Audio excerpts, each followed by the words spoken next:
É mito, não é verdade. A taxa de desemprego em Portugal é 5,9%, que é considerada uma taxa baixa.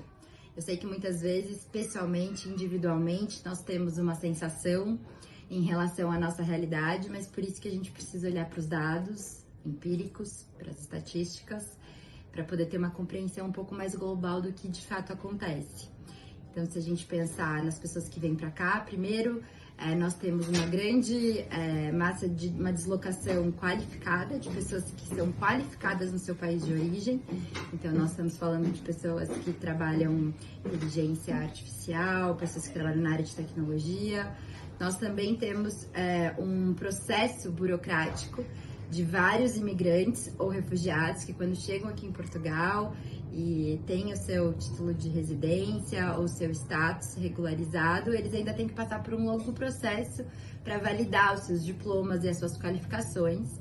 Isso é um pouco demorado. Muitas vezes isso faz com que algumas pessoas que são qualificadas nos seus países de origem tenham que aceitar outros tipos de empregos diferentes das suas qualificações, até ter toda a sua documentação regularizada e poder disputar por trabalhos, enfim, na sua área de origem e de formação. Se nós pensarmos nas 5 nacionalidades que são mais representativas aqui em Portugal, nós temos lá nos primeiros lugares o Brasil, o Reino Unido, Cabo Verde, Ucrânia e Romênia. Se nós formos pensar muitas vezes o que a gente ouve nas ruas de algumas reclamações, nós podemos perceber que há muitas vezes um preconceito muito grande com algumas nacionalidades e não em relação a outras. Então, é um mito.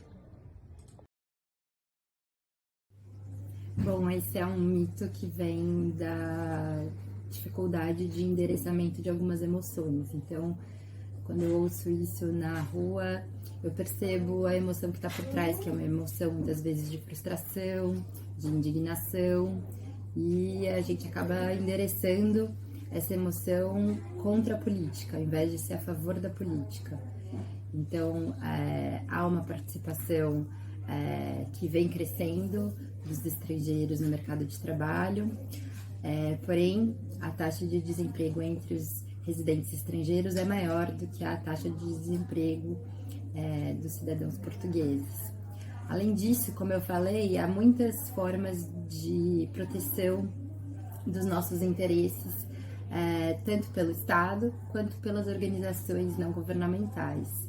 E muitas dessas políticas públicas que são endereçadas a cidadãos nacionais nem sempre são conhecidas por esses cidadãos, e as políticas públicas também que são endereçadas aos imigrantes precisam também de divulgação e precisam ser conhecidas.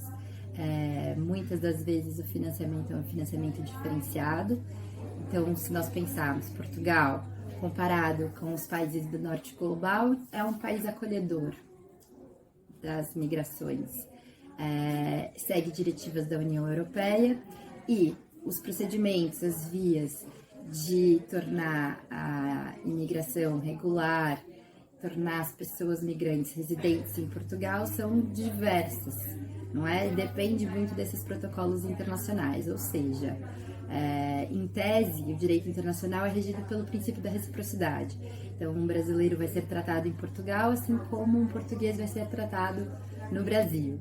E isso segue os outros países também. Então, a forma como pessoas do Reino Unido são tratadas em Portugal, a forma como os portugueses vão ser tratados no Reino Unido. Só que quando a gente pensa nos imigrantes, por exemplo, de uma maneira generalizada, muitas vezes nós somos induzidos a comparar essas pessoas que são regidas por protocolos distintos de acordo com esses acordos internacionais. Então, a minha sugestão é a gente tentar sair da lógica de uma competição, não é? Como diria Paulo Freire, não guerrear entre os oprimidos, né? Mas lutar contra o opressor, o verdadeiro opressor. Bom, essa frase vai contra todas as tendências do que está sendo publicado pelos grandes think tanks. Então, se a gente olhar, por exemplo, para o relatório do Banco Mundial, aproximadamente 216 milhões de pessoas em 6 regiões distintas se deslocarão como refugiadas por consequências de questões climáticas severas. Então, qualquer um pode ser um refugiado, ninguém é invulnerável. Nós também temos que desconstruir um pouco o estigma que existe sobre esse status, que é uma proteção de direitos humanos sobre os refugiados. E acho que com isso a gente fecha um pouco a nossa conversa aqui e venham conhecer o Klein Moraria. Um abraço.